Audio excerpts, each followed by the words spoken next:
I just started the recording. Oh, you didn't want to say something. I know, right? Like, You know, that's why messed don't up. cut your clips? What? Why you don't cut your clips out? It be so long. I be skipping. You be talking about the same thing. Skip it. I don't care. That's fine. I don't have the time. It takes me time to record, to upload, and make comments so that you know where to find stuff. I don't have time to. Can you hear us in your video? Yes. All right, time to get started. Here's the getting started. What page is it officially? Hey, 94. Okay, so please stop talking and listen. We got class today for about 60 minutes. We'll have 30 minutes to work on the understanding check. So please note this is I want to believe. And so what we're going to learn about is actually nothing new in terms of solving quadratic equations. But mathematicians ran into a problem once upon a time when they were solving some quadratic equations, and this is where the number I comes into play. So we're going to use the number I. We're going to talk about imaginary numbers and solve quadratics with imaginary roots. So we're not going to go through all of part A here on did I cross the line.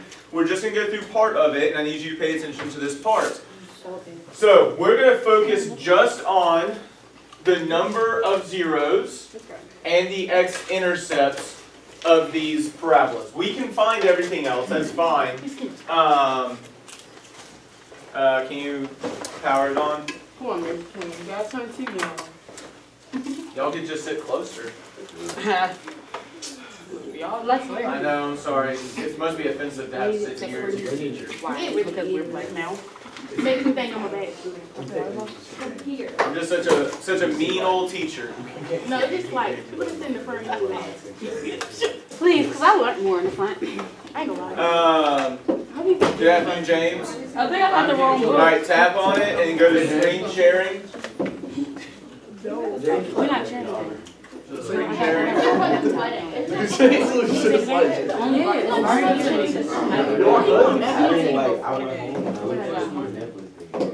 Why are you eating after? We're going to go work by the time you go. So it's going to be good. It's going to be good. Alright.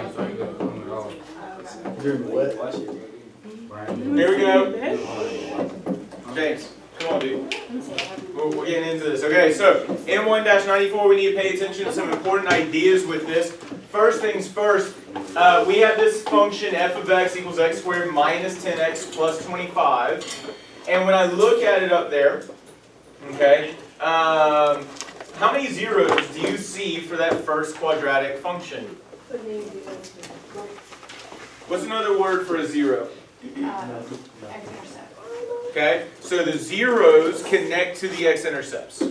Okay, so I will point out what's the x-intercept. 5. Right? Look at that point. And notice, I think Aaliyah said very well, 5, 0. Hey, what's the y value there? 0. So we would say that x equals 5 is a 0. Okay? That's what we mean by that. If you were to solve this equation equal to 0, that's the zeros that you would get. Or the solutions you would get. Okay? So we have one x-intercept, we have that 1, 0 there. When I look at that though, we got a quadratic equation equal to 0. How could we solve that quadratic equation to prove, right, algebraically that that is in fact my 0? Say again? Okay, yeah, we could substitute 5 in, but if we didn't have the 5 already, what would we need to do? Factor it, quadratic formula, vertex form, any of those would work. Are there factors of 25 that add to negative 10? Negative 5 and negative 5, okay? So I can factor it, x squared minus 5x. Minus 5x plus 25. What do those first two terms have in common? 5x. There's no 5 on that x squared, is there? Okay. And so I'm left with x minus 5. Second two? Negative 5. So we would want to factor out the negative 5, not the positive 5, but the negative 5, so that we're left with x minus 5. See how they both have an x minus 5? So I factor that x minus 5 out, and I'm left with x Minus 5. minus 5. There we go. So I want to point this out, and this is an important thing to notice, that that's my factored form. We only had one x-intercept, but how many zeros do we actually have? 2. 1, 2, So right? No. Remember, I'm talking about how many zeros, how many roots do we have? We have 2. So even though we only have one x-intercept, we would have, and we're going to talk about this more heavily in the next unit, we have this root that we're going to call a double root. It happens twice. X equals 5 twice. It's called a double root. So we still have 2 zeros. Questions, comments, concerns about that detail? Sounds like we're good to go. I don't think I've worn a t-shirt all year. Yeah, it feels awkward, but if I was going to spend money on a homecoming t-shirt, I had to wear it. Well, I wear polos on Fridays. Okay. C of x is another equation. How many x-intercepts do we see? 2. What are they? 6 and 0. Okay, so just to clarify, x equals 0 would be a 0. X equals 6 would be a 0, both called roots. But what would the x-intercepts be? 0. Right. Remember, x-intercepts need to be written as points. There we go. And so we see 2 x-intercepts, and we see 2 zeros that go with it. Right? But then we look at the second, or the p of x function. How many how many zeros are there? Sure about that? It's y equals Right? I would say for a 0, remember it's x equals. But what have we always looked at on the graph to identify zeros? X-intercepts. Okay, so there are no x-intercepts. Yeah, so we'd want to note that. No x-intercepts. But remember, have we ever used a y-intercept as a 0? No. Over here, though, when we had this one, we only had how many x-intercepts? 1. But how many zeros did we still have? 2. How many zeros does every quadratic function have? 2. Remember, we had 2 zeros here, right?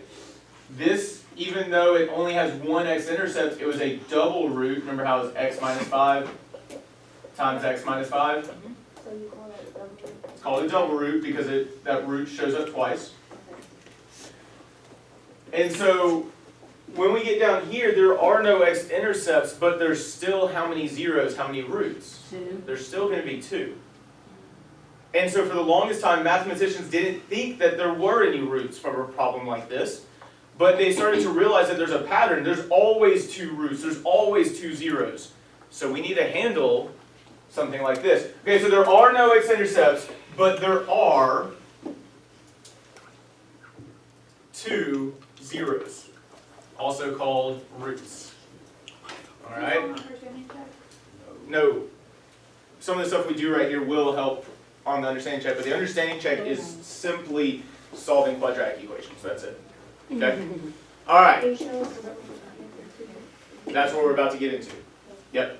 That's what this whole lesson is about. Okay, if there are still 2 zeros, how in the world do I identify them? Trying to think for a second. Oh, here's one thing I do want to point out. A quadratic has 2 roots. We've talked about that. They have 2 zeros. What part of, if I'm looking at a quadratic equation, what part of that quadratic equation makes or connects to the idea that we're going to have 2 zeros?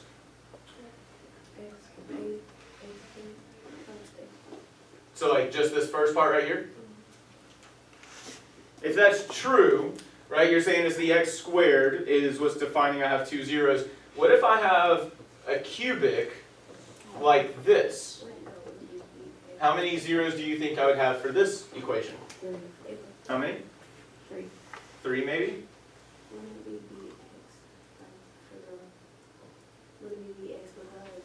you would end up, when you factoring, you would get. Those two sections. But remember, can we always factor? No. So that's a good idea, but it's not necessarily the bx. Notice right here I have x squared plus 1. We already said that this quadratic is going to have how many zeros? 2. So it's about, maybe it's about that exponent. So if we have ax cubed plus bx squared plus cx plus d, we're thinking maybe it has how many zeros? 3 zeros. Would that pattern make sense? If you get into even higher, ax to the 4th plus bx cubed dot dot dot, how many zeros? 4.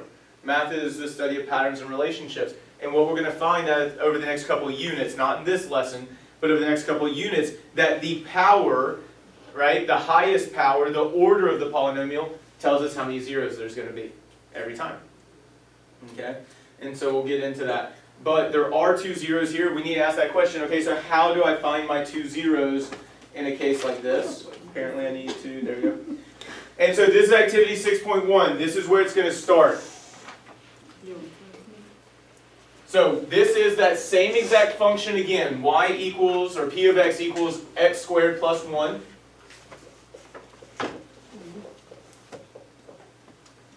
And so there's the graph for it. And Elena and Mark determined the zeros of the function. So what again is the reason why they're called a zero? So like I have a function right now. So in order to use the zero product property, it needs to equal what? 0. So it's not necessarily a zero product property because I'm not factoring here. But if I'm looking for an x-intercept, right, what does the y value have to be?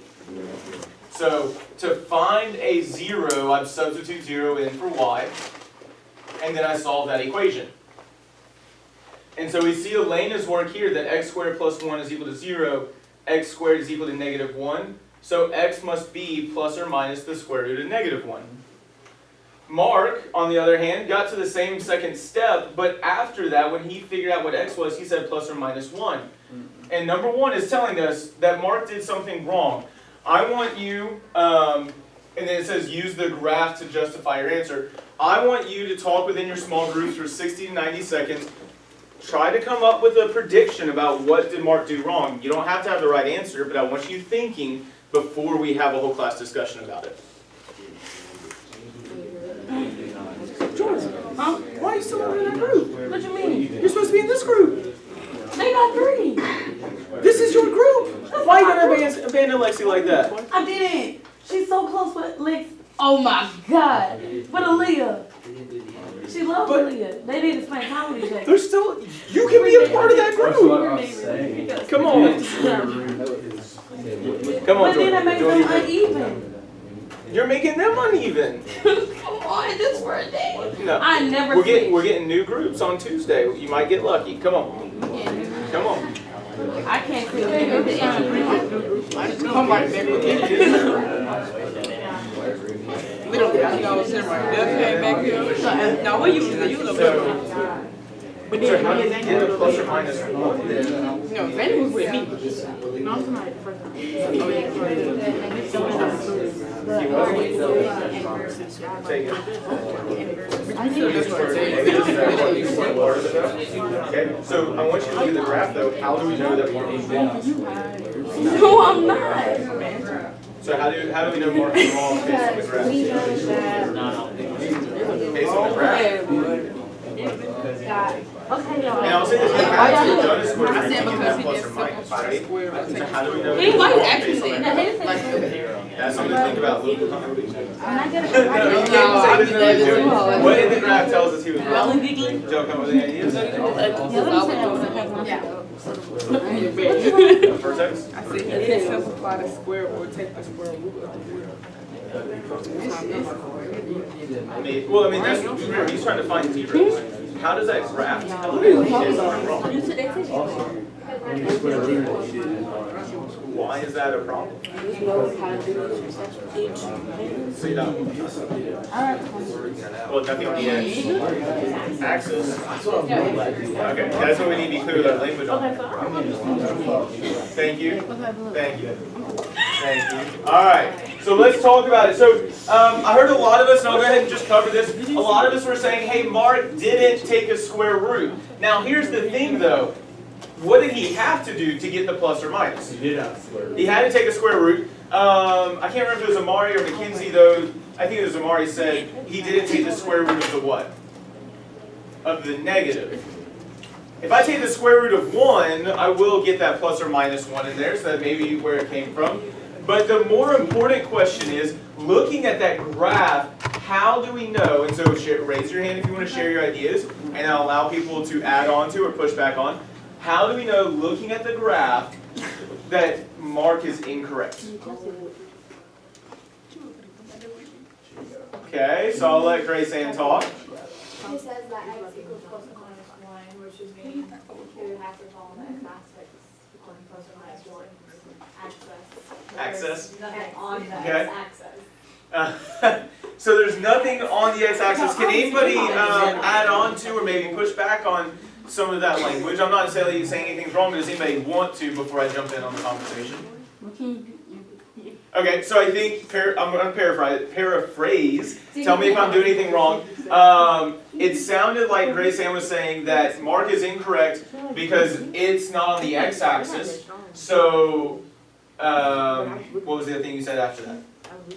It's not on the x-axis. Okay, so there's nothing on the x-axis. Kennedy, Bree, y'all part of this conversation? You having your own small conversation? We were having our own. Yeah, quit that. It's whole class discussion time. All right. So, anybody want to add on to that language or push back on anything about it? Okay. So, the parabola is not on the x-axis. What are y'all really trying to say with that? More mathematically. It's not graphical. There's no x-intercept, so it's never. Cross. Okay. What's the more mathematical term? Intersect. The reason why it's important to recognize that it's intersect and not crossing is, remember how we had a quadratic that looks like this? Does that actually cross through the x-axis? I mean, if I drew it better, it wouldn't. But notice, it's only touching, it's not crossing through. So intersecting just means it has to touch. Does that make sense? And so that's something we want to notice. Oh yeah, that parabola, right? We don't want to say it, there's not clarity with the word it, but that parabola never intersects the x-axis. For Mark to be correct, the parabola would have to intersect the x-axis at what points? The negative 1, there we go, negative 1, 0, right? We need an x and a y, and 1, 0, right? Those would be his roots. But these are not x-intercepts.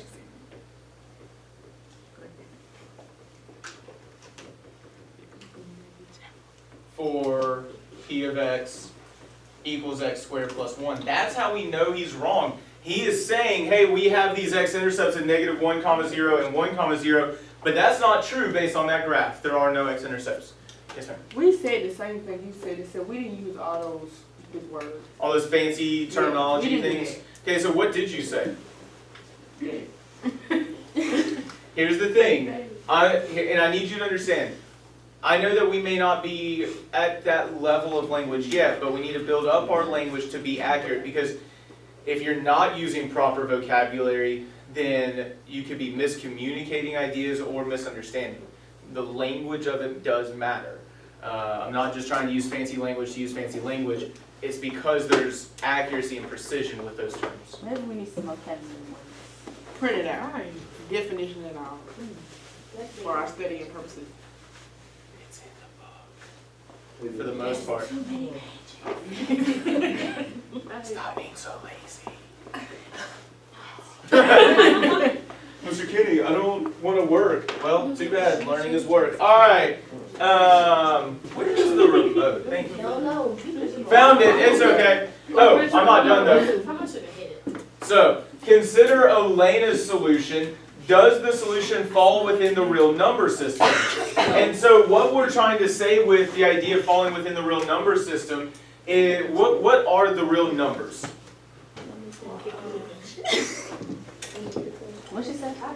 What are the real numbers? Negative, infinity, positive. So integers are part of the real numbers. What else? Everything. Rational Irrational. and irrational, right? If you take every rational number and all the irrational numbers and you put them all together, you're going to get the real number system. Chelsea, do you have a question? So are fractions not real numbers? Yeah. well, remember a fraction, 2/3, that's a ratio of integers. That's a rational number. It's going 0 point something. Oh. Yeah. So what's like a irrational? 0.33. How So- do these numbers never stop though? How did they never stop? That never made sense to me. Like, when you do Well- fractions, Girl, look it up on Google. So 3 goes into 2, 0 times, but 3 goes into 26 times. And so minus 18, and I'm left with a 2, so I gotta put an extra 0 there, so there's another. So minus 18. Yeah, I be doing that with a big number. So it just repeats itself. So it just repeats itself for forever. So like if you do the long division, it would show you how it repeats for forever. Every rational number will either repeat or it will terminate. Do it irrational. Well, an irrational number would be like pi, right? If you look at that decimal, it's going to continue without repeating and without terminating. But most of your irrational numbers are square roots of imperfect squares. So like, what's the square root of 25? 5. Square root of 36? 6. But if it's not a perfect square like that, it'll always be irrational, right? Square root of 20 is irrational. Square root of 30, square root of 31. Anything that's not a perfect square will be an irrational number. Yes, Kennedy. I know other numbers in I. That's impossible. It's irrational. I know the first 30. Okay, that's possible. But it is impossible to know all the numbers of pi because it literally continues forever. It do? I stop. I know the first one. The first 100? Alright. I know a handful. but what would we want? I don't to know. what we I only- know 3. I got a calculator that knows all of them. As far as humanity knows We them. only want one. Huh? Test it right now. We only use the. So, here's what we want to focus on. Alright? So listen. Elena's solutions, right? The question is, does it fall within the real number system? So any real number will either be rational or irrational. And so this idea of the square root of -1, will that fall within the real number system? Yes, it would be irrational. It'd be irrational? Why don't you pick up a calculator and take the square root of -1 in that calculator?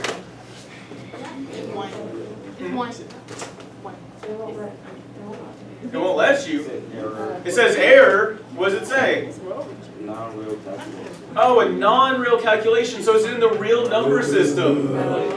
Yes. Like what? Did you do the square root of -1? No?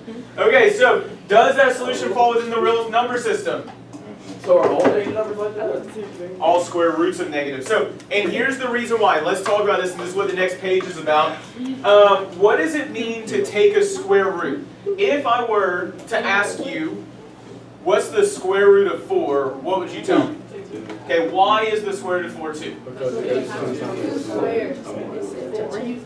Okay, the square root of 4 is 2 because 2 squared is equal to 4. What is the square root of 36? Because? Okay, so if I'm looking for the square root of -1, what it's equal to, I don't know right now. So what squared could get me -1? 1 squared is -1? no. Negative. No, -1 squared is also. Yeah, -1 squared. Did you put it inside Negative parentheses? Negative 1 times Why negative. parentheses so What if important? it's 0.5? Okay, so 0.5 squared, let's test that. Negative 1 squared. 0.25. You can't get it. 0.50.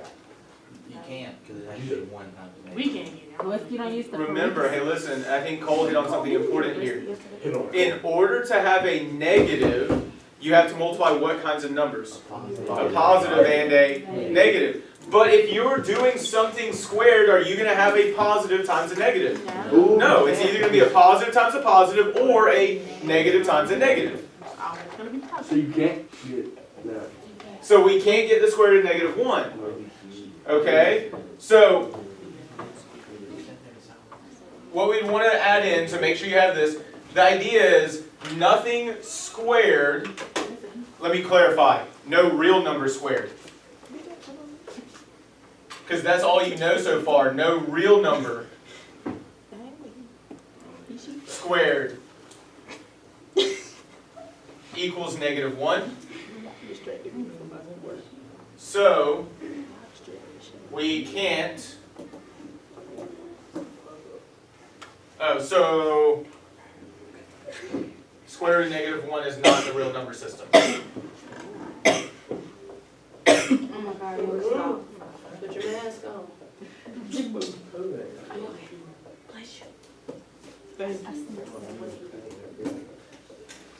So you need to pay attention to that. No real number squared equals -1.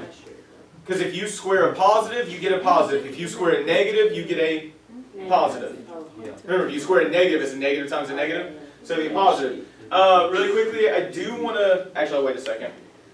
Can you have a square if you have like 1 times -2, like a negative square?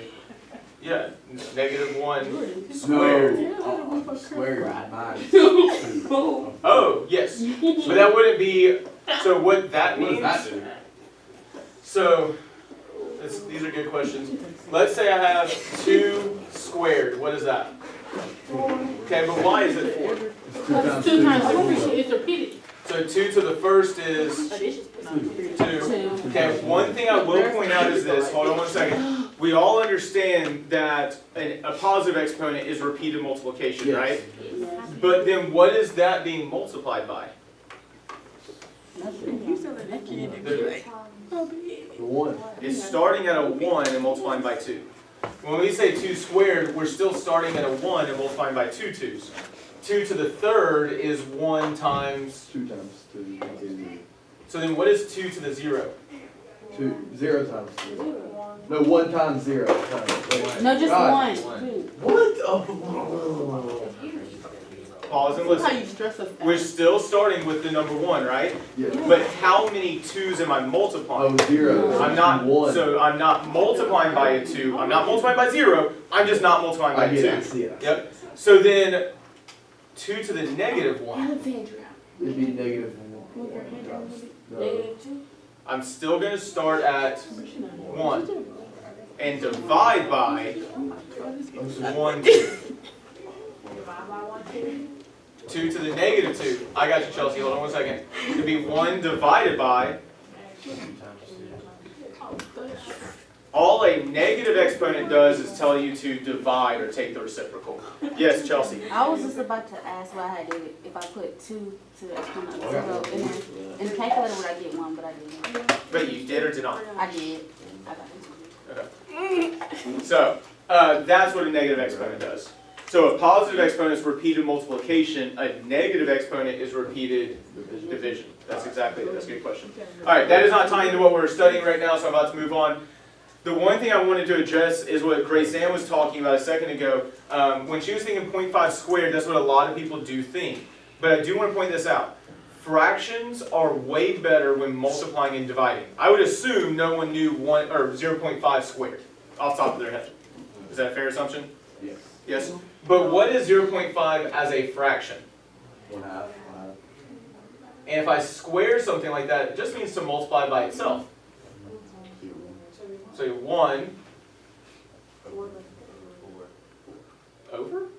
Divided by 4. So notice 1/2 times 1/2, you multiply your numerators and you multiply your denominators. That's why it's not 1, right? It's a 1/4.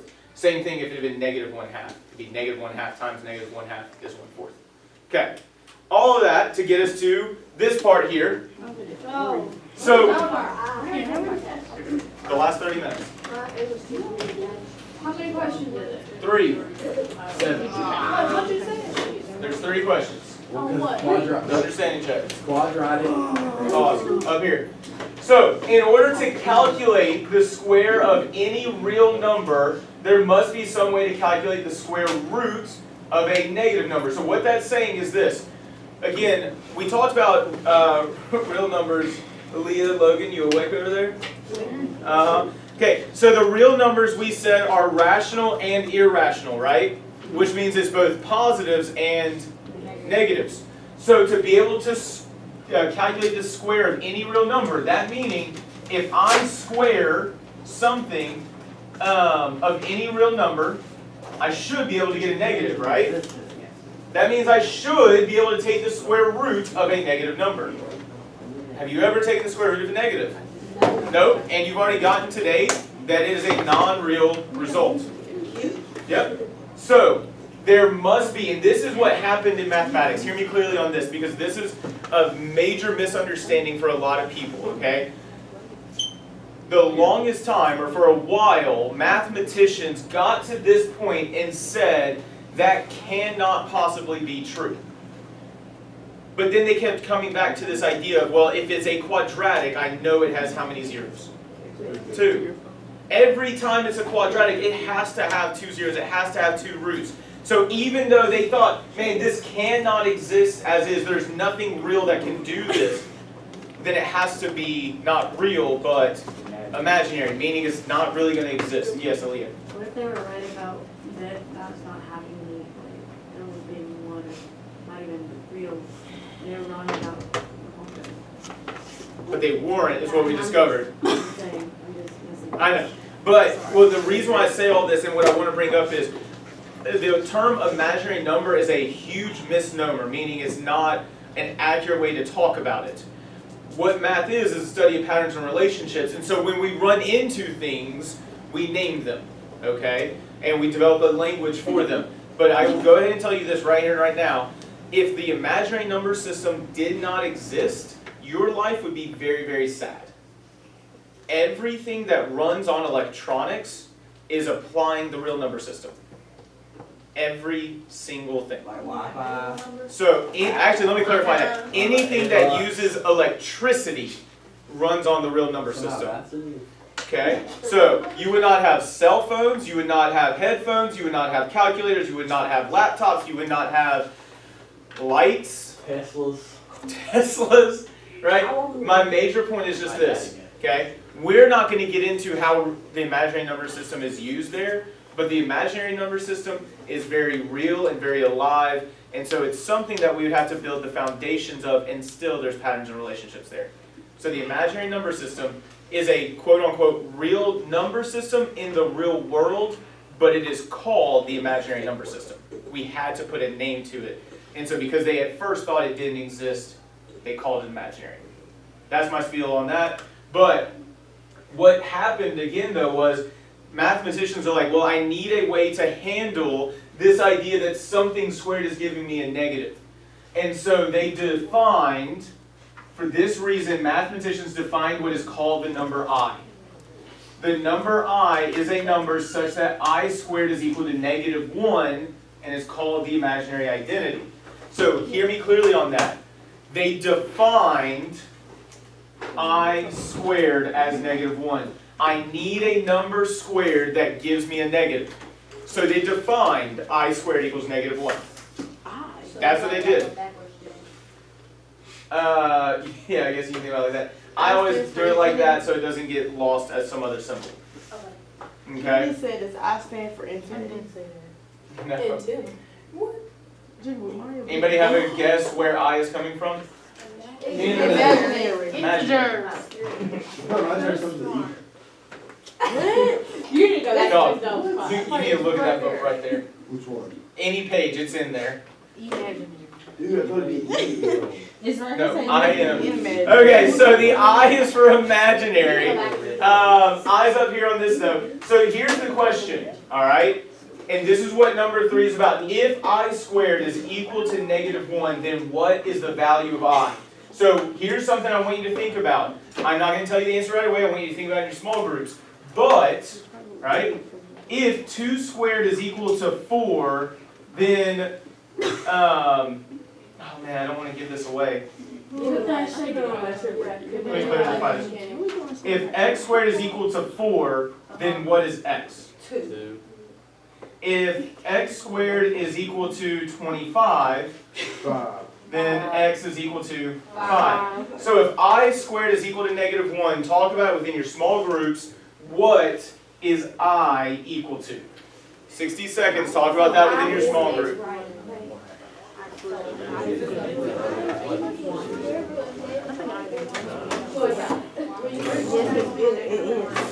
agree with y'all. Cannon.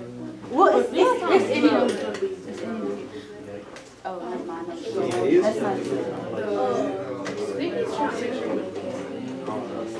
Isn't that exactly what Mark said though? And we said that that can't be right? Who's Mark? Think about what I just said. If x squared is 4, then x is equal to 2. How did we get there? I just feel like. Okay. If x squared is equal to 25, then x is equal to, well, no, x is equal to 5. So if I squared is equal to negative 1, then what is I? What's that? Yeah. Yes. Do I need to take over your iPad? No, so I can listen. When I wasn't listening. What? So I can like go back and listen to you because I wasn't listening. I'm literally recording your class. You take too long to put it on YouTube. I put it day of. I ain't got Wi-Fi at home. Did y'all answer this question? He said zero. But we can't make a justification. I don't know if I can clarify. I know some of it. I know 6. Do you know what the answer is? Yes. She knows. I thought I was gonna say something. But let me ask you this. If x squared is equal to 4, then x is equal to what? If x squared is equal to 4, then x is equal to? Okay, if x squared is equal to 25, then x is equal to? How are you getting that? I'm squaring square. Wait, I'm squaring. So then if I squared is equal to negative 1, then what is I? I square. Oh, negative I. I square negative I. Thank you. Thank you. All right, so let's talk about it. You throw it off so it wasn't exactly the same because Deja wants to be all funny and stuff. So what do we think I might be? 1 negative 1. Mackenzie? So I would be negative 1, okay? Any other ideas about what I could be? Okay, so I might be a positive 1. Any other ideas? 0. I could be 0. Any other ideas? Huh? Negative 1 over 1. It can, but we did talk about a negative exponent earlier with Clay's question. All a negative exponent does is tell us to divide, right? Okay, so let's look at this, all right? If we are defining I as negative 1, that means that negative 1 squared is equal to negative 1. Is that true? No, negative 1, negative. I would say a negative times a negative is a positive. So can I equal negative 1? No, sir. Can't equal By the way, I do want to point this out. Hey, pause it really quickly. Didn't we say at the very beginning that the whole issue is that it can't be in the real number system? Yeah. Aren't you all using numbers from the real number system? Lexi? What's the fact that I equals the square root? I equals I. Good job, bud. So let's look at that. If I is equal to the square root of negative 1, then that means when I square it, that I should get what number? Let's check it. Okay, so I squared would equal the square root of negative 1 squared.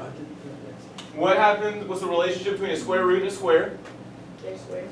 They are Opposite. Inverses. inverses. I didn't hear you on that one. So does I squared equal negative 1 if I is the square root of negative 1? Yep. Yes. I would never know that. Remember, because I talked to a whole bunch of groups, or several groups as I was walking by, and I pointed out, if x squared is equal to 4, then x is equal to 2. If x squared is equal to 25, then x is equal to 5. How are we getting the second answer? By taking the square root, aren't we? So if I squared is equal to negative 1, then I, on its own, has to be the square root of negative 1. This is the most foundational idea for imaginary numbers. Again, are you able to do that with the real numbers? No. No. But mathematicians, again, realized over and over and over again, hey, I need my two roots. I need to be able to deal with the square root of a negative. So they defined a number I such that I squared is negative 1. Okay? And please hear me again. Because some people in first log was like, does that mean they just broke the rules? Well, no. They developed a language for something that they discovered over and over and over again. Math is the study of patterns and relationships, and there's a language for it. They didn't make up rules. They discovered a pattern and they named that pattern. We gotta do that. If you discover a pattern that has not been discovered before, you can name it. One. Y'all have to understand there are patterns over and over, all over the place. And so I will point out that there is one pattern similar to I that you already know. Ireland Jack, please come to the office. She ain't in this class. Yeah, she's not in here, but similar to this idea, like the idea is, hear me clearly on this, that the square root of -1 was going to happen so often that we put a name to it because it was going to happen over and over and over again. Are there any other numbers that have or name to them almost, or a symbol for them because they happen all the time? Pi. Right? Pi is a number that will occur anytime you're dealing with trigonometry, with circles, any of that stuff. So pi at its core is actually the ratio of circumference to diameter. That's what pi actually is, but that's too much to write, and it's going to happen over and over and over again, so we named it pi. Why? I don't know the answer to that, except that I think, They were eating pie. no, pi is a Greek letter, and I think Greek mathematicians first really defined the number pi, and so they named it pi. But like, there's a number e that we'll actually study this year, and the person who discovered it and put a name to it, his name was Leonard Euler, with an e. That his last name is spelled this way. That's what you can see. And so, yeah, he named it after himself. So can we use 2.2 or we put it in the Well, the number e is actually on the calculators already. Yeah, I saw those with the little pie thing. Yeah. Yes. What will we use this for? Which part? The e. Yeah. The e will come up when we study exponential and logarithmic functions. So we've already studied exponential. It's going to come back up when we learn about the inverse of an exponential called a logarithm. Okay? What is it? Wait, hey, what was the answer? I is the square root of -1. No, I did it. Look, if x squared is equal to 4, No, I'm talking about what was left. What was it? yeah. I'm trying to explain why. If x squared is equal to 4, then x is equal to 2 because you took the square root, right? Right, If x squared is equal to 25, then x equals 5 because you took the square root. right. So if I squared is equal to -1, then I is just the square root of -1 Oh, because you took the square root. that's smart. Yep. I get it. So like really, if people made up numbers, we really made this up. No, and so like, that's what you have to be careful about. They didn't make anything up. They developed a language for something that they were discovering. They kept getting to like something like this where they're like, something squared is -4. Well, there is no real number when I square it is -4. But, okay, so let's look at it this way. If I take 2 squared, we already know that's going to be what? 4. But what happens if I make it 2i squared? Well, because I made I the square root of -1, well, first off, I get 2 squared, which is 4 times I squared. But what did we just do? We defined I squared as -1, so I now get 4 times -1, which is -4. They kept coming across this issue of, I have something squared equaling a negative, I can't do that. Okay, well, we're going to define this number I such that I squared is equal to -1. And so they put a language with it. It already existed, and I think that's one of the things that students misunderstand and most teachers misunderstand. This already existed. We just had to discover it and put a language to it. Yes. All numbers already existed. We have to discover them through patterns and relationships. Yeah. All right. So hopefully that clarifies some things. So here's what we got now. 4 says recall the function p of x equals x squared plus 1. Write the zeros of the function in terms of I. Well, if we're looking at zeros, what does that mean? What is equal to 0? equation, Not the x. x squared plus No. 1. What's another, if we were to look at a graph, listen, if we were to look at a graph, hold on 1 second, yes, but if we're looking at a graph, where would we see our zeros on the graph? On the x-axis. So when we say zeros, we're also talking about the x-intercepts, and we have x-intercepts when y is equal to 0. There we go. That's why they're called zeros, because the y value is 0. There we go. I'm sorry, I missed it. So 0 is equal to x squared plus 1. We need to write these zeros in terms of I. What would I do to solve this equation? Inverse. Okay, so subtract 1 on both sides. Negative 1 is equal to x squared. Square root. Square root.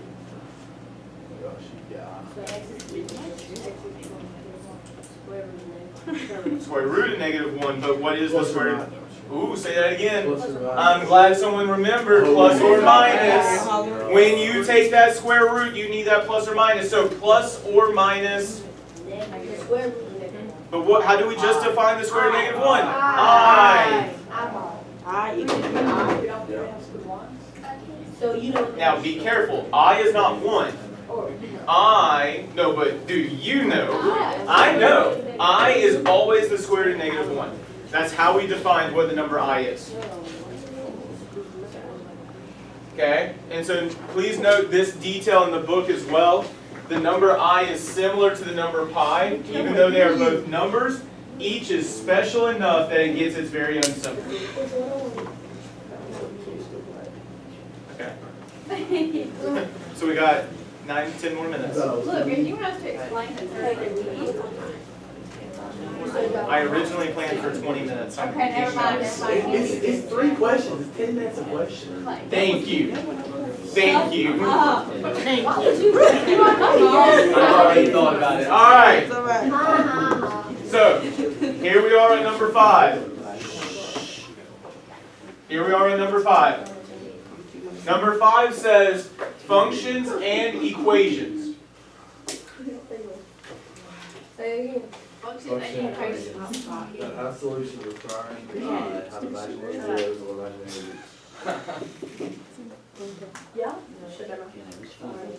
Can it's not wrong. Functions and equations that have solutions requiring I have imaginary zeros or imaginary roots. So here's an important question because you're going to come across this a lot. How can you tell from the graph of a quadratic equation whether or not it has real solutions or imaginary solutions? So if there are x-intercepts, it has real roots and solutions. If it does not have x-intercepts, it has imaginary. I'm writing on the board. Okay. If the graph has x-intercepts, then the equation has real zeros/roots. If the graph does not have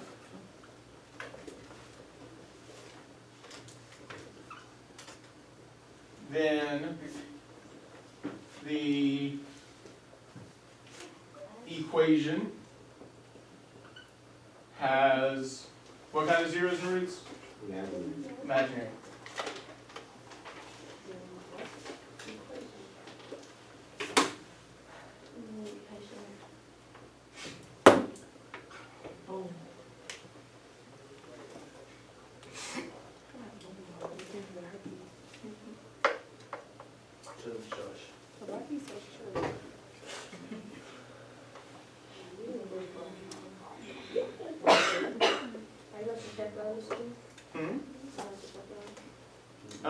I'm gonna call some How was your writing pop up? Are you calling my parents? I don't think I have to call any parents for Algebra 2 students.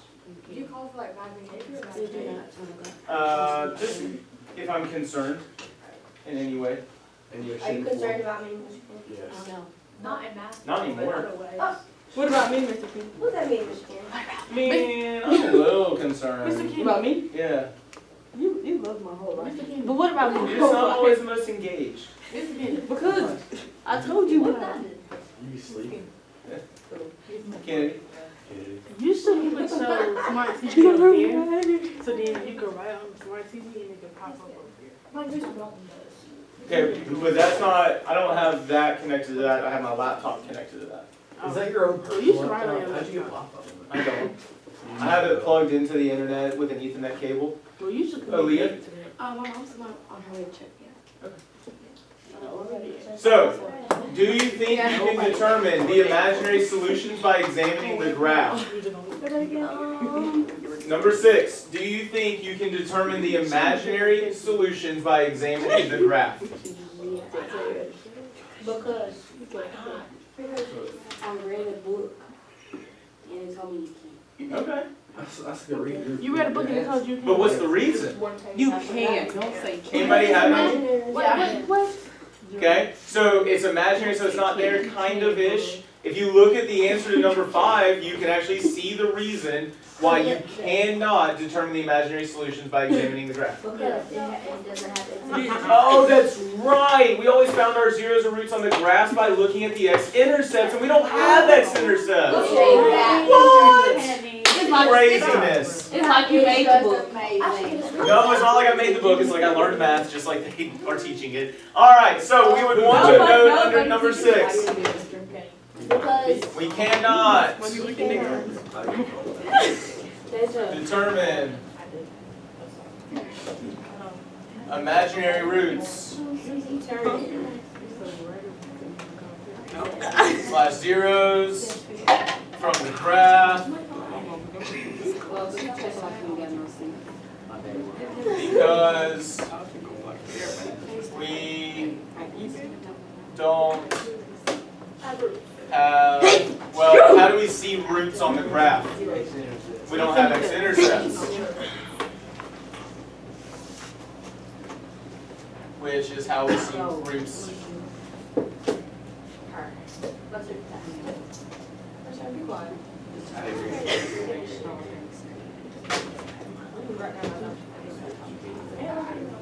So we cannot determine imaginary roots or zeros from the graph because we don't have the x-intercepts, which is how we see roots on the graph. Yes, Logan? Huh? Lopez for checkout, please. She's on her way. She didn't want to say the understanding. they said it just cut off. Aaliyah, you will need to make up the understanding check first thing Monday. Monday. Morning. If you can do morning, that'd be ideal, so I don't have to grade over my lunch block. I already have like 3 or 4 that I gotta do over lunch. Okay. So, here's the thing. Does anyone know which method, listen, does anyone know which method we absolutely cannot use then to solve a quadratic equation? We can't use factoring if we don't see roots, right? Absolutely. But, do we have another method? Hey, I'm talking. Is there another method that we can use then to solve a quadratic equation with imaginary roots? Vertex because you have, There would still be a vertex, right? So we could use vertex form? Could we still use the quadratic formula? Yes. what vertex do you like? It depends. Because if it's still, because you could have a really ugly vertex still. It depends. Yeah, you could have a. Like if I have a really nice vertex, right? Like 1, -2, I'm gonna use vertex form. Yeah, me too. Yeah. Your favorite form is vertex. Yes. Your favorite form is vertex. Excuse me. Y'all, the side conversation's got to stop because I'm about to pass out the understanding check. What were you asking, Kennedy? Your favorite form is vertex. Say it louder. Your favorite form is vertex. So factored form is the easiest. So if I can factor, I'm going to go factor it, right? However, not everything can be factored, right? Remember we talked about it before. Only if it has rational roots can it be factored. So after that, I'm going to try to use the vertex form. But if the vertex is really ugly, then I would move to quadratic formula. Right? That's my personal go-to. But go ahead and clear off your desk. You are allowed to have a calculator. No! I need to see what... I ain't that teacher. what you know, not what you can read off your notes. I'm gonna clear the documents in a second.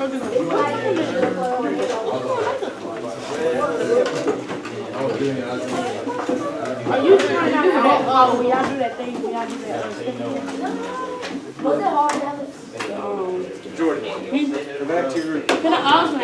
Yeah, you're about to leave, aren't you? Yes, I was like, can I go to back? Yes. Alexandria, you leave at 1:15? Okay, so you can go ahead and pack and go. You can go ahead and pack and go. Okay, Yeah. hold on, listen. Trying now, I'm in it. Excuse me. I need y'all to listen. Yes, Jaden? Oh, you don't want more. Yes, I need your homework to turn in before you leave class today. Okay. Okay. The homework that was due 2 days ago, that I've been nice and let you turn in today and not get a penalty. Anyways, I need desk cleared off, and I need y'all to hear me clearly on this. Yeah, if you want to go ahead and hand me your homework, it's already out. I did. Okay. I want that grip. Huh? If you, all your work's on here, you're good. You can give it to me after class. Pause and listen. Stop and listen. Those of y'all who are working, stop and listen. Okay. What I need to emphasize to you is this. You do not have to use all three methods on all three equations. You use each method once. But you need to be strategic on which equations you use each method. There is definitely a case why one method is best for each equation, or each method is best for each equation, right? So you will only use, in order to earn full credit, you will use factoring once, you will use vertex form once, and you will use quadratic formula once. However, my priority is to see if you know how to solve a quadratic equation. So if you don't know how to factor, but use quadratic formula twice and use vertex form once, you'll still earn decent credit. But to earn maximum credit, you have to use each method once. Now, please hear me clearly on this.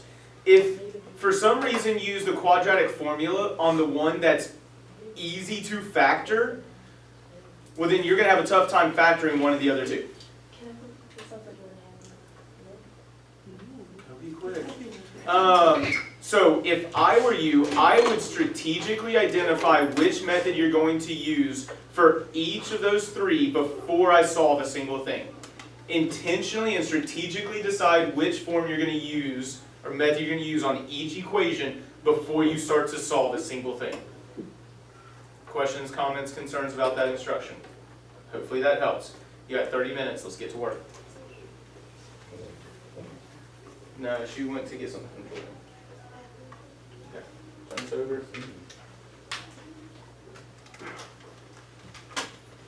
By the way, don't forget you can check your solutions with the graph. I wasn't going to say that out loud, but you can check your solutions. I highly recommend it.